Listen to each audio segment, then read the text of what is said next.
Hey folks, Shadeslay here with another weekly roundup packed absolutely full of the latest iOS releases, updates and upcoming titles. There's a lot to get through this week, so let's jump right in. There really is only one title I could kick off this week's show with, and that's the iPad release of award-winning puzzle platformer Thomas Was Alone by Mike Bithell. The game sees you control one or more oblong shapes representing out-of-control AI routines inside a software system.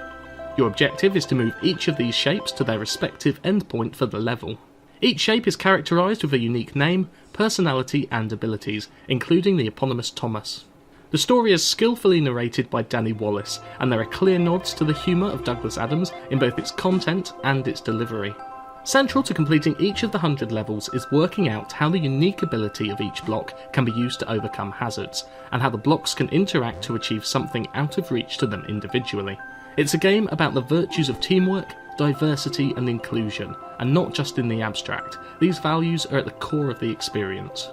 In terms of its translation from PC, the game's interface has been fully reworked for touch control with refined Retina graphics. We have a lot to thank Bossa Studios for, as it was they who convinced a slightly sceptical Mike Bithell that his award-winning indie game could work successfully on iPad, and that they were the people to make it happen. This has to be my pick of the week. Thomas Was Alone is charming, funny and engaging. If you own an iPad, this game should be on it. You can get it now for £5.99 or $8.99 in the US. Maybe I shouldn't have led with Thomas, it's going to be a tough act to follow, but there are plenty of other new games this week, including the intriguing Biosis from first-time developer Concolor Games. According to the App Store, the game follows the story of a little creature who must undertake a difficult journey and overcome adversity in order to save his love and happiness. In reality, this translates to a 2D physics puzzler along the lines of Cut the Rope, with magnets, ropes and other gadgets which must be activated at exactly the right moment to move you around the 60 levels collecting plasma as you go.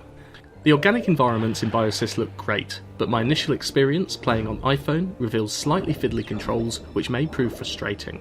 It's probably much less of an issue if you play on iPad. All said, there's nothing groundbreaking here, but it's a solid, well-presented effort from a new developer and well worth a look. It's available now for £1.49 or $1.99, and at that price you can't go wrong. Third in the lineup is action-packed retro platformer Atom Run from Fingerlab. In 2264, an unprecedented disaster put an end to all living things. Only the robots survived, but when exposed to radiation, they became uncontrollable, with one exception. Atom Run has you control Elgo, a sophisticated robot prototype with simple, intuitive commands. Your mission? To find all the atoms and molecules that are critical to creating new life. Directional movement is via a virtual thumb pad with a tap to jump button, although there's also controller support. There's no health bar, any error will send you back to the nearest checkpoint. Thankfully these are frequent and lives are infinite. Atom Run doesn't feel especially original or inspired, and I'm not sure how it will fare up against some of the truly outstanding platform games we've seen recently, but it's available now for £1.99 or $2.99 and will suit those looking for a simple, no-frills challenge. Next up is JoyJoy, a fun twin-stick arcade shooter from Radian Games. The gameplay is nothing new. Blast your way through 24 waves of enemy ships whilst avoiding incoming projectiles. At your disposal are 6 weapons that can be upgraded along with your ship's armour and speed by collecting power-ups left behind when enemies are destroyed. What puts the joy in JoyJoy though is the delicious pastel visuals, simple controls and 5 staggered difficulty levels that make the game accessible for those who don't have faster than light reflexes. It makes a refreshing change to the unforgiving approach taken by recent arcade titles such as Plax and last week's Lumina. Further help comes in the form of the auto fire option that allows you to take your thumb off the weapon control and focus your attention on movement and avoiding incoming projectiles. This is clean, no-nonsense score-chasing fun with some enticing visuals, and that's all it needs to be. It's available now on the App Store for £1.49 or $1.99 in the US. It comes with full controller support and is also available for Android, Windows Phone and even Kindle. More arcade fun in my final game this week. CIRCA6 from Rishi Mody claims to be a game about circles. It's actually a minimalist score chaser about testing your reflexes and surviving for as long as you can, with some circles thrown in for good measure. Control is via a single joystick that will propel you forward, destroying enemies literally in your wake. You have 3 lives, and as you progress you face larger incoming waves with differing patterns of movement. There are the usual assortment of power-ups that will help you on your way to beating your last high score. It was a bold move to release this in the same week as JoyJoy, and back to back there's simply no comparison, but CIRCA6 still offers some value, albeit with limited geometric variation, at 69p or 99 cents. And that's it for new games this week. Time now for some update news. Just hours after I hit publish on last week's update, the internet was awash with rumours that the pricing model for Blizzard's upcoming Hearthstone expansion had leaked.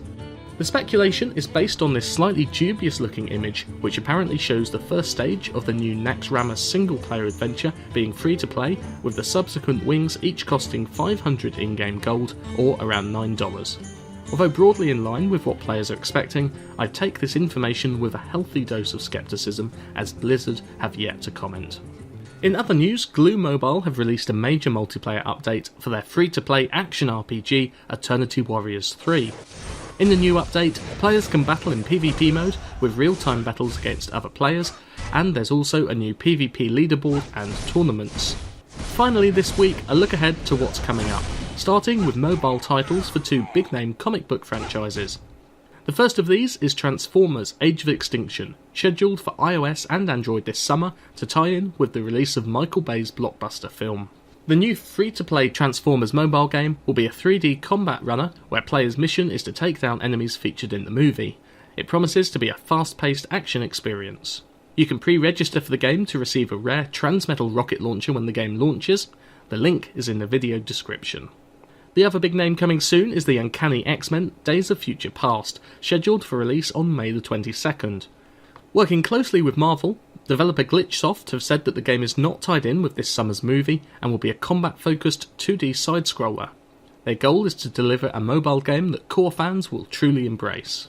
And to round off the week, Globosome Path of the Storm is an upcoming action-adventure title from German developer Naval. You'll explore the world as a dark little dot and replicate into swarms after feeding off the natural environment. As your swarms swell in size, you'll be able to take on increasingly tough challenges and progress through the levels. The game looks stunning with an intense atmospheric soundtrack. Look out for it on the App Store on the 22nd of May.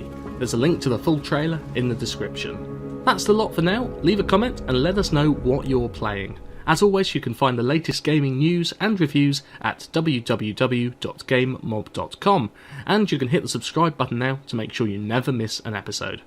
I'll be back next week with another selection of new iOS games. Until then, I've been Shadeslay, bye for now.